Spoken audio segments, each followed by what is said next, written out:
Law and ఆర్డర్కి సంబంధించి ఈ మధ్యన చాలా కీలకం అయిపోయింది. నేషనల్ మీడియా అడిగింది, మన కర్నూలులో జరిగిన సంఘటన, ఉమ్మడి కర్నూలు జిల్లాలో జరిగిన సంఘటన, ఒక చిన్నపాటి బిడ్డ మీద ఏం జరిగిందో అందరూ మైనర్ బాలు ఏం చేశారు మీకు అర్థమైంది. నన్ను స్పందించమన్నారు. ఏం మాట్లాడాలంటే, ఒక 18 ఏళ్ళు దాటిన యువతనైతే ఎలాంటి పనిష్మెంట్ అని ఇచ్చేయచ్చు. ప్రతిసారి ఇలాంటి దుర్ఘటనలు జరిగినప్పుడల్లా ఒక మనిషిని ఎన్కౌంటర్ చేస్తే సమస్య తీరిపోద్దా అనేది ఎప్పుడు నాకు సందేహం. మరి ఏం చెయ్యాలి అనేది కూడా అందరూ కూర్చొని చేయాలి. అందుకని మన వ్యవహార శైలి, ముఖ్యంగా రాజకీయ నాయకుల్లో చాలా మార్పు రావాలి. వీరి భాషా వ్యవహారాల్లో ఇష్టం వచ్చినట్టు తిట్టేసి, ఇష్టం వచ్చినట్టు బూతులు తిట్టేస్తే, నాయకుల్ని రౌడీల్ని పెంచి పోషిస్తే చిన్నపిల్లలకు కూడా అది ఆలవాలం అయిపోయింది. అందుకని లా అండ్ ఆర్డర్ విషయంలో మీరు చాలా టఫ్గా ఉండండి.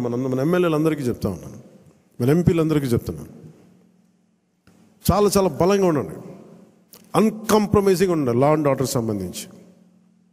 అలాగే విద్యా వ్యవస్థలో కూడా మనం నెక్స్ట్ మీటింగ్లో ఎప్పుడు కూర్చున్నప్పుడు దీనికి సమాజం కూడా మారాలి, కొంత బాధ్యత తీసుకోవాలి.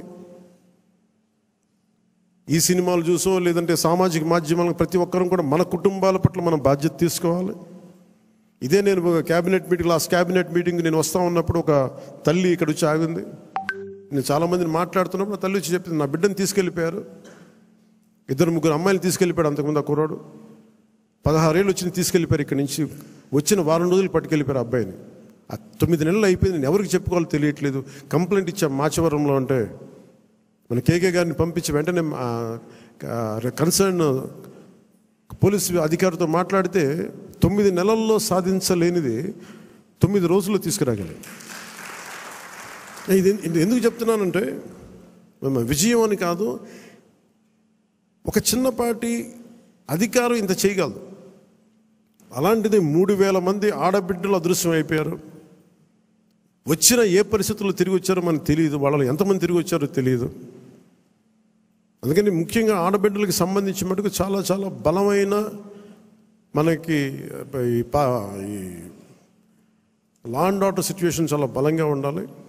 అందుకని మనందరం కూడా పర్సనల్గా, అపార్ట్ ఫ్రమ్ పార్టీ, మనందరం కూడా దీనికి భవిష్యత్తులో ఇలాంటివి జరగకుండా, నంద్యాల ఇన్సిడెంట్ లాంటివి జరగకుండా ఉండాలంటే ఏం చేయాలి? మాధ్యమాల్లో, ప్రసార మాధ్యమాలు కూడా నా కోరిక ఏంటంటే, ఎంతసేపు తిట్ల పురాణాలు కాకుండా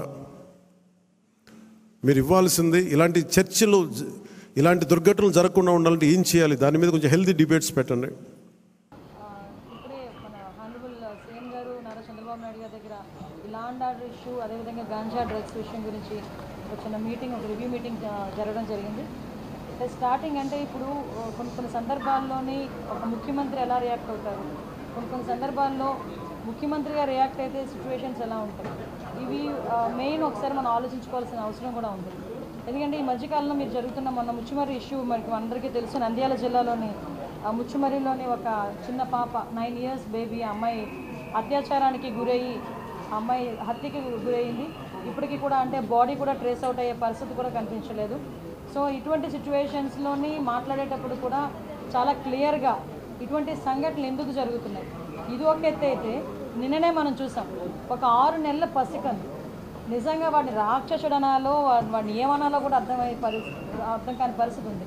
అటు ఒక చిన్నతాత వరుస అయిన వ్యక్తి ఆ అమ్మాయిని అబ్యూస్ చేయడం, 6 నెలల పసికందు మీద కూడా అత్యాచారానికి ఒడిగొట్టడం, నిజంగా చూస్తూ ఉంటే కొన్ని సిచ్యువేషన్, అతని సిచ్యువేషన్ కూడా మేము అక్కడ ఎస్పీ గారిని కూడా, నాకు తెలిసిన వెంటనే నేను ఎస్పీ గారితో మాట్లాడడం జరిగింది.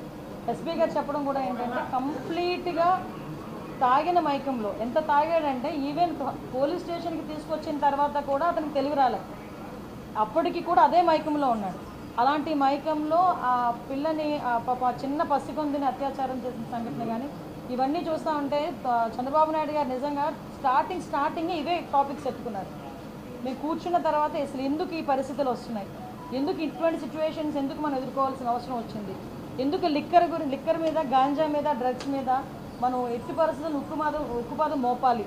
ఈ గంజాయి మత్తులోని కానీ, డ్రగ్స్ మత్తులోని కానీ, ఈ మద్యం మత్తులోని కానీ వీళ్ళు చేసిన అరాచకాలు చూస్తూ ఉంటే ఎక్కడో ఒకటి వీళ్ళకి ఫుడ్ స్టాప్ పడాలి అనే ఉద్దేశంతో, ఎస్పెషల్లీ ఈ 2 కేసుల విషయంలో మనకి విజయనగరం జిల్లాలోని రామభద్రాపురం మండలం జీడికి వలసలోని జరిగిన 5 నెలల పసికందు మీద జరిగిన అత్యాచారం కానీ, ఇప్పుడు ఈ మచ్చుమరిలోని అమ్మాయి హత్య విషయంలోని కానీ చాలా చాలా సీరియస్గా స్పందించి గౌరవ ముఖ్యమంత్రి గారు ఈ 2 ఇష్యూస్కి కూడా ఒక స్పెషల్ కోర్టును కూడా ఇమీడియట్గా ఏర్పాటు చేసి ఆ స్పెషల్ కోర్టు ద్వారా అతి తొందరగా నిందితులు ఎవరైతే ఉన్నారో వాళ్ళకి శిక్ష పడే విధంగా చేయడానికి ఆదేశాలు కూడా జారీ చేయడం జరిగింది.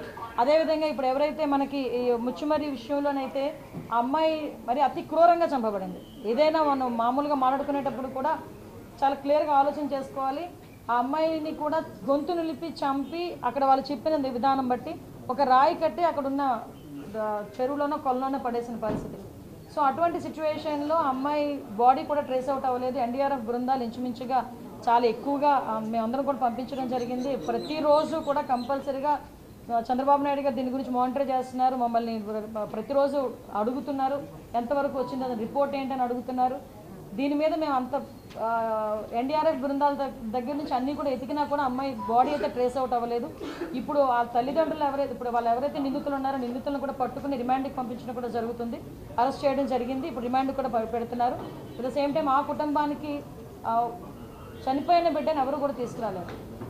జస్ట్ వాళ్ళకి ఒక కాంపెన్సేషన్ విషయంలో ఒక 10 లక్షల రూపాయలు ఇవ్వాలని చెప్పి ఆ ముచ్చుమరి కేసులో మనకి 9 సంవత్సరాల ఆడబిడ్డకి ఏదైతే అన్యాయం జరిగిందో, అమ్మాయి హత్య గావించబడిందో ఆ కుటుంబానికి 10 లక్షల రూపాయలు. అదేవిధంగా ఇప్పుడు అత్యాచారానికి గురైన బాలిక ఉంది, బాలిక ఇన్ ద సెన్స్ పసికందు, ఆ పసికందుకి కూడా ఒక 5 లక్షల రూపాయలు ఫిక్స్డ్ డిపాజిట్ చేసి రేపు పొద్దున్న అమ్మాయికి ఉపయోగపడేటట్టుగా ఫిక్స్డ్ డిపాజిట్ చేయమని కూడా ఇప్పుడే సీఎం గారు ఆదేశాలు ఇచ్చారు.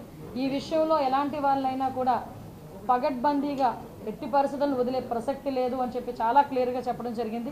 అట్ ద సేమ్ టైం ఈరోజు ఏదైతే గంజా విపరీతంగా పెరిగిపోయి, డ్రగ్స్ విపరీతంగా యూసెస్ పెరిగిపోయి, నకిలీ మద్యం తాగి వాటికి అలవాటు పడిపోయి వాటి నుంచి బయటికి రాని సిచ్యువేషన్స్లో ఉన్న వాళ్ళని కూడా ఏ విధంగా బయటకు తీసుకురావాలి, ఏ విధంగా రీఅడిక్షన్ సెంటర్స్ ఏర్పాటు చేయాలి, వీటన్నిటి మీద కూడా రివ్యూ జరుగుతుంది. డెఫినెట్గా రాబోయే కాలంలో ఆడపిల్ల మీద ఒకటి మాత్రం చాలా క్లియర్ అండి, ఆడపిల్ల మీద తప్పుడుగా చూడాలనుకున్నా కూడా భయం కలగాలి. తప్పుడుగా వాళ్ళ మీద ప్రవర్తించిన రోజే అదే ఆఖరి రోజు అవ్వాలి వాడికి అన్న విధంగా చట్టాలని కూడా మేము క్లియర్ కట్గా చట్టాలని కూడా మేము చేసుకుంటామండి.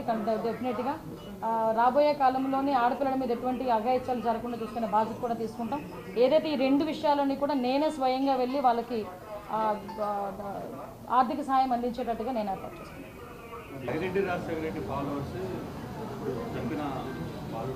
ఎవడైనా అనవసరం అండి, నేను ఏమంటానంటే ఎవడైనా అనవసరం, తప్పు తప్పే.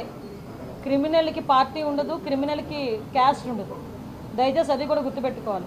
క్రిమినల్ అన్నవాడికి పార్టీ ఏంటి, క్రిమినల్ అన్నవాడికి క్యాస్ట్ ఏంటి? క్రిమినల్ ఈజ్ క్రిమినల్ అంతే. క్రిమినల్కి శిక్ష పడాలి, ఆ శిక్ష పడేటట్టుగా చేసుకోవాలి అంతే. అంతకుమించి ఇందులోని బైరెడ్డి వాళ్ళు ఉన్నారు, ఆరెడ్డి వాళ్ళు ఉన్నారు అని అందు మనకు అనవసరం. తప్పు చేశాడు, శిక్ష పడాలి అంతే. ఆ శిక్ష కూడా ఎప్పుడో పడవడం కాదు, ఇమీడియట్గా పడాలి. ఆ శిక్ష కూడా యాజ్ ఎల్ యాజ్ పాసిబుల్ పడాలి. ఆ శిక్షను చూసైనా మత్తులో ఉన్నవాడికి కూడా అరే నేను ఈ తప్పు చేస్తే నాకు ఈ శిక్ష పడుతుంది అన్న ఆలోచన రావాలి. అలాంటి శిక్షలు పడాలి, అది మేము కోరుకునేది.